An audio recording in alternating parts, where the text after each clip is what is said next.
So you're divorced, right? I said that. You got kids? Kid. One kid. Oh, boy? No, a girl.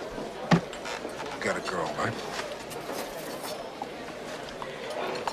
Well, you know, it's interesting you're coming from York, Pennsylvania, because in a way, you went from York to New York. You like the park and I like the beach. You like movies, I like plays. You're a printer, I manage a shoe store.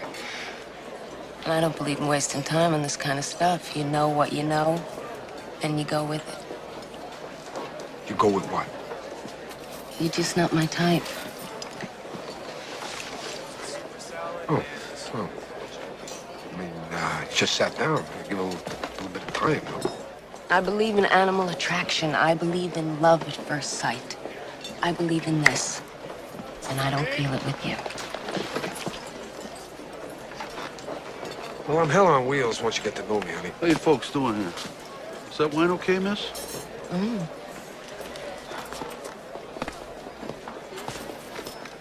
Hey, you haven't even touched your glass. Why don't you just have a little sip, you know?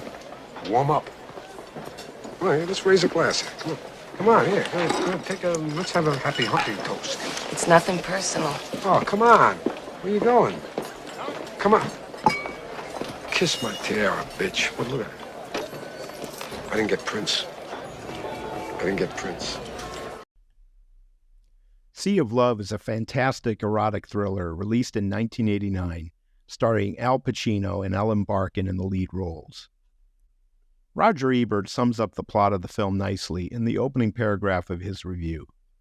Roger says, Sea of Love tells an ingeniously constructed story that depends for its suspense on the same question posed by Jagged Edge and Fatal Attraction. What happens when you fall in love with a person who may be quite prepared to murder you? It's a fascinating premise for a film that was even more famously used again a few years later in Basic Instinct, but it's executed brilliantly here as well, mostly due to the sizzling chemistry between Pacino and Barkin. This is a comeback role for Pacino, who took on few leading roles and avoided the spotlight through most of the 1980s. Meanwhile, Ellen Barkin is at the height of her powers in this film, with her intoxicating charisma and sex appeal. This role was perfect for her. The story revolves around a New York City detective named Frank Keller, played by Pacino, who is investigating a series of murders connected to the personal ads in a magazine. The killer's pattern involves dating the victims before murdering them, which leads Keller and his partner, Sherman, played by John Goodman, to set up a sting operation using personal ads to catch the killer. As part of the investigation, the detectives go on dates with women who respond to the ads, while the rest of the team monitors the encounters from nearby. They're able to narrow down the suspects by placing ads written in the style of rhyming poetry that was used by the suspected killer.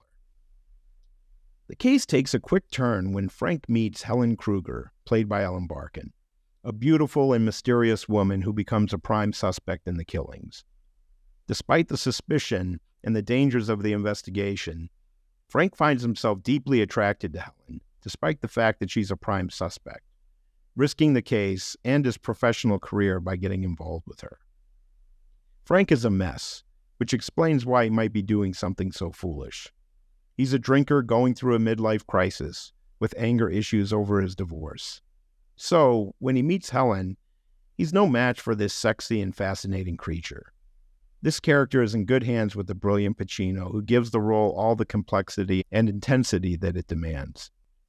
Meanwhile, Ellen Barkin more than holds her own opposite Pacino. She jumps off the screen when we first see her in her bright red, 80s-style leather jacket, with her big hair and flashing her beautiful crooked smile. Helen isn't into Frank when they first meet, as we see in the clip at the top of this video, but things start to click when they meet for a second time.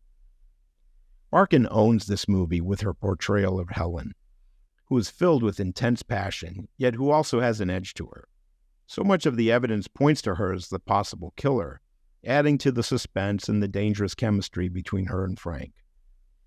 There's intense physical chemistry between these two characters, though the first sex scene between them is pretty over the top.